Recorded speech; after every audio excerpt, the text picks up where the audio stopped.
तो जमीयत उलमा अवाम जो आवाज बणजी चुकी है, जमीयत उलमा सिंध जो आवाज बणजी चुकी है, जमीयत उलमा गरीबन मिस्कीनन हारिन मजदूरन जो आवाज बणजी चुकी है, जमीयत उलमा सिंध जे अकलियतुन जो आवाज बणजी चुकी है। हिन वक्त जाते हिनन 14 जिलन में 2500 उम्मीदवार मुकाबलो करे जमीयत की नुमाइंदगी करे रहा है। उते ही पन्नो अकेले शिकारपुर में किताब जे निशान ते हिंदू इलेक्शन बड़ी करे दुनिया के पैगाम नहीं रहा है। तो अज हिंदू समझन था तो उन्हें जे जान माल इज्जत आबरू जी चौकीदार का जमात है तो उन्हें जमात नालो जमीयत उलमा इस्लाम है।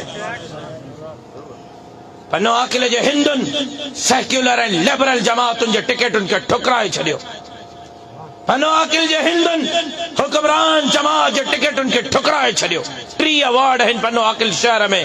मां तव्हांखे हैरान कुन ॻाल्हि ॿुधायां 3 वार्डन ते हालांकि 2 या 4 पूरियूं जो पूरी यूनियन काउंसिल हिंदू कम्युनिटी जो हैं पीपल्स पार्टी जे टिकट वठण खां तो जे हिंदुन इनकार कयो ऐं जमीयत उलमा इस्लाम जे टिकट जे लाइ हू दफ़्तर में अची वेठा त असां सम्झूं था त असांजे मंदरनि खे बाहि लॻी त बाहि विसाइण जे लाइ जमीयत उलमा किरदार अदा कयो। अॼु जेकॾहिं असांजे अंगन नंगन ऐं दंगन जी मुहाफ़िज़ का जमात आहे त उन जमात जो नालो जमीयत उलमा इस्लाम आहे।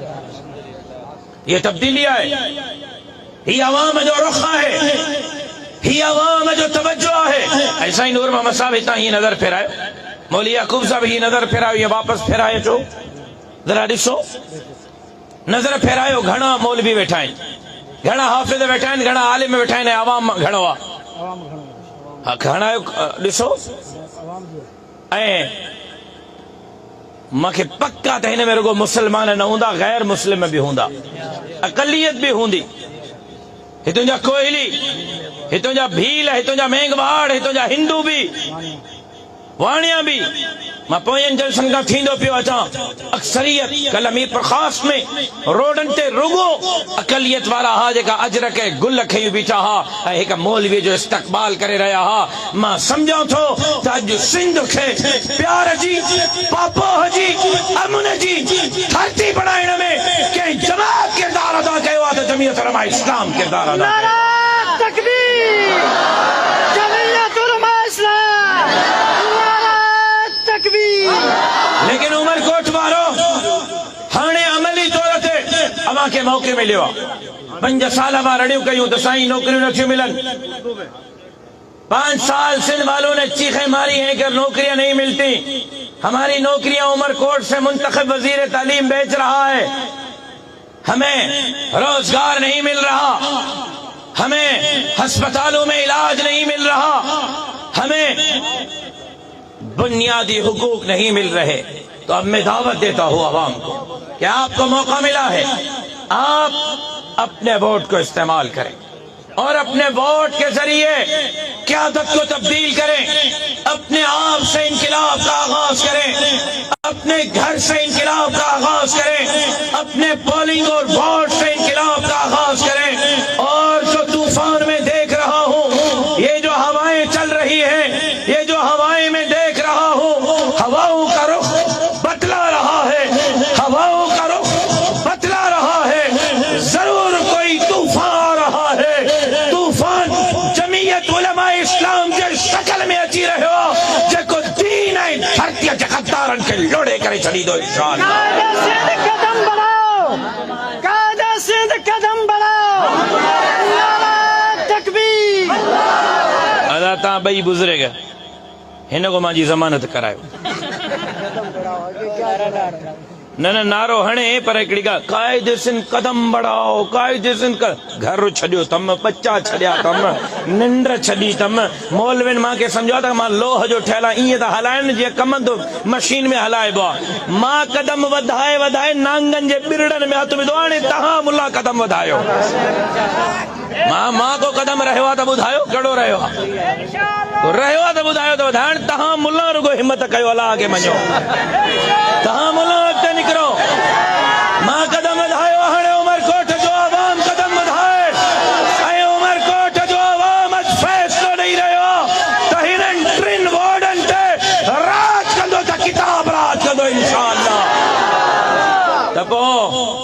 मौली अब्दुल रहमान समेजे ऐं इमरान अली देवबंदी ऐं अली नवाज बजीर खे चवां थो त थोरो अॻियां अचो।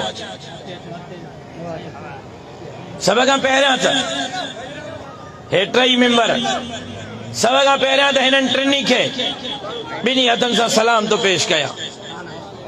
साइकिल ते हलण वारा, मोटरसाइकिल ते हलण वारा, पंधु घुमण वारा लैंड क्रूज़रनि जे मुक़ाबले में निकिरी पिया आहिनि,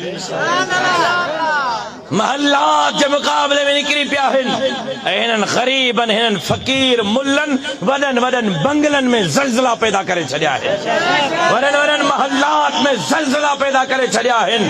ऐं इंशाअल्लाह हे फ़क़ीर, हे मलंग हितों जे 70 सालनि खां हुक्मरानी कंदड़ हुक्मराननि जे इक़्तिदार जो जनाज़ो पढ़ंदा। अदा हे टई दोस्त, हिननि खे टिकट मां ॾिनी आहे, मां पंहिंजनि हथनि सां टिकट जारी कई आहे। हिननि खे इलेक्शन में मां बि हारियो, हिननि ते एतमाद, मूं ते एतमाद, हिननि खे वोट, मूंखे वोट, हिननि जी कामयाबी मुंहिंजी कामयाबी। उमरकोट वारो ॿुधायो मां ते एतमाद कंदव, उमरकोट वारो ॿुधायो मूंखे वोट ॾींदव, उमरकोट वारो ॿुधायो मूंखे खटराईंदव। हिननि ते एतमाद कयव, मूं ते एतमाद, हिननि खे वोट ॾिनव, मूंखे वोट, हिननि खे कामयाब कयव, मुंहिंजी कामयाबी। कराईंदव कामयाब? पोइ 26 जून ते ठप्पा छाते किताब ते एक मिनट ओ करे वठना का तकड़ कोन थन। छा ख्याल आहे? डरिजे थो या डरिजे थो? ॿुधो आहे तोखे धमकियूं था ॾियनि, 26 तव्हांजी आहे, 27 असांजी आहे। जेका तव्हांखे धमकियूं था ॾियनि न, 26 असांजी, 26 तव्हांजी, 27 असांजी, उन्हनि खे थो चवां मां बि हथनि में चूड़ियूं कोन्हनि पातियूं, अथव जुरत हिननि जो वार वंगो करे ॾेखारियो, हे ॾिसो जीअण तव्हांजो जंजाल न कयो त चइजो मथां सम्झो। ओ ॿुधो, उमरकोट जा वॾेरो, नवाब, सरदारो, खानो, ॿुधो, तव्हां जेकॾहिं ज़रदारीअ जे कुल्हे ते आहियो त हे ग़रीब बि सीअ जे कुल्हे ते आहिनि, हिननि जे तरफ़ हथ न खणिजो, न त तव्हांजा हथ सलामत न रहंदा। थींदा केरु आहियो तव्हां थींदा केरु आहियो? कुझु त मुंहिंजा माइट बि आहिनि, तव्हांखे बि सुञाणा थो, तव्हांजे वॾनि खे बि सुञाणिया थो, तव्हां मूंखे सुञाणियो था, मुंहिंजे वॾनि खे बि सुञाणियो था। मुंहिंजनि कारकुननि जे तरफ़ हथ खणण खां पहिरियों ज़रदारी को हाल अहवाल वठी पोइ अचिजो, बिलावल को हाल अहवाल वठी पोइ अचिजो। असां मूं जिन किन मतां असां में हथ विधो अथव। शराफत करोगे, शराफत करेंगे, वफा करोगे, वफा करेंगे, जफा करोगे, जफा करेंगे। हम बंदे हैं तुम्हारे जैसे, जो तुम करोगे वो हम करेंगे। उहे ॾींहं विया जॾहिं मौलवीअ खे हिकु थप हणंदा हो त मौलवी चवंदो हीअ ॿी थप बि हेॾो हण, हाणे हिकु हणंदव त मौलवी 2 हणंदव, 2 हणंदव त मौलवी 4 हणंदव, मौलवीअ ते आंगुर खणंदव त भञंदा सुआ आंगुर। हा, न निंधणका आहिनि मुंहिंजा मौलवी, न लावारिस आहिनि, न मुंहिंजा कारकुन निंधणका ऐं लावारिस आहिनि। अथव जुरत, हेॾे हेॾे चैलेंज थो कयां, भरे जलसे में हथणी ॾेखारियो हिननि खे। जेका बि आहिनि, मां सभिनी खे पैगाम थो ॾियां, मुंहिंजा माइट आहिनि, मुंहिंजे लाइ क़ाबिल एहतराम आहिनि, लेकिन जेकॾहिं माइटरी जो फ़ाइदो वठी मुंहिंजनि कारकुननि ते हथ खणंदा त उन्हनि जा बंगला बि सलामत न रहंदा। शराफ़त सां इलेक्शन कनि, इलेक्शन विढ़नि, फ़ैसिलो अवाम ते छॾनि, धांधलीअ सां, तड़कनि सां, तहमाननि सां, पैसनि सां, आरोज़ ऐं डियारोज़ सां, हल्का बंदियुनि सां, पोलिंगनि सां इलेक्शन खटे करे चवनि था बैस रिवेंज इज डेमोक्रेसी। लानत हुजे अहिड़ी जमहूरियत ते जेका तव्हांखे अवाम जे